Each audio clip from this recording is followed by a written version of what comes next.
Estic segura que si preguntes a qualsevol persona sobre quins són els instruments que utilitza un artista per fer les seves obres, et dirà pintura, carbonet, un llenç en blanc. Però l'art es pot expressar de mil i una maneres, i si no, preguntem-li a l'Eugènia Balcells, una de les primeres videoartistes de l'Estat i tota una pionera de l'art conceptual i audiovisual. Va néixer a Barcelona el 1943 i va estudiar arquitectura tècnica.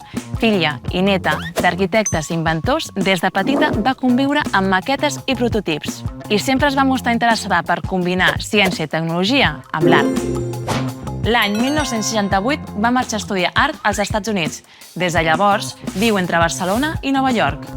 Va incorporar la tecnologia del vídeo al cinema en la seva obra perquè eren formes d'expressió en plena expansió i ella hi volia experimentar.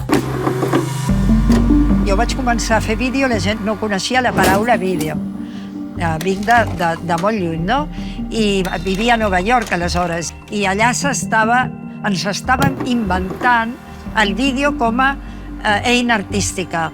El vídeo permet tenir imatges en moviment a l'espai i amb so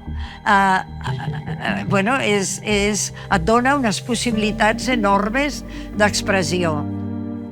Les seves primeres instal·lacions, vídeos i pel·lícules tracten temes sobre la societat de consum, els efectes dels mitjans de comunicació en la cultura de masses i els estereotips de gènere. Després va estudiar la percepció humana, la llum, el color i les formes geomètriques. Una de les que més la va atrapar va ser el cercle. Si us hi fixeu, és la forma de l'objectiu d'una càmera, que enfoca i es converteix en l'objecte central de les seves obres. Aquest concepte el podem veure a la pel·lícula Fuga, al vídeo In the Circle o a la instal·lació From the Center. Molt interessada en la investigació, l'artista també ha experimentat amb el so, relacionant-lo amb imatges i explorant els límits de la percepció visual.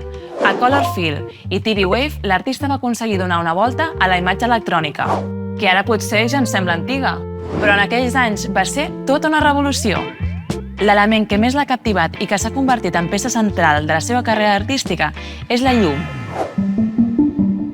La llum és tot, perquè si no fos per la llum, primera, si no fos per al sol, que és la màxima llum, no hi hauria vida en aquest planeta. I si nosaltres anem a un museu a la nit i no hi ha llum, no veiem absolutament res, no hi ha res, de fet. La llum és el vehicle. Llum i color. Mireu, si no, freqüències. Un homenatge als elements de la taula periòdica, que ens explica que són els veritables actors de l'univers. Freqüències és la dansa dels espectres dels elements, com es troben i es van interrelacionant i combinant com a metàfora de la creació de tot el que existeix. Cadascú d'aquests elements té una veu pròpia. Què vol dir? Per exemple, el coure. Quan tu calentes el coure i el coure emet llum, tu passes per un espectroscopi la llum i sempre tens aquest espectre.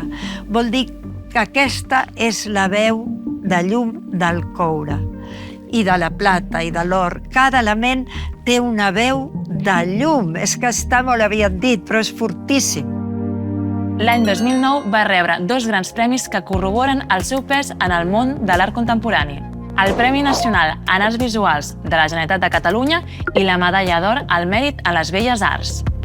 L'artista ha estat una de les primeres en adoptar el vídeo com a mitjà artístic en si mateix i en combinar ciència i art amb molt rigor en les dues disciplines. Hem d'aconseguir trobar un lloc on es troben totes les disciplines, on l'art es pot trobar amb la ciència, amb la filosofia, inclús amb la política, amb l'economia. Què és el videoart? A. La tècnica de fer els grafismes que hi ha als vídeos. B. Una forma d'expressió artística basada en l'ús de la tecnologia de vídeo. C. Gravar un artista mentre fa art. B. Una forma d'expressió artística basada en l'ús de la tecnologia de vídeo. Amb quina forma geomètrica va experimentar l'Eugènia Balcells en diverses obres? A. Cercle. B. Quadrat. C. Pentàgon. A. Cercle. En quin d'aquests elements s'han basat moltes de les seves instal·lacions audiovisuals? A. La llum. B. L'aigua. C. El foc. A. La llum.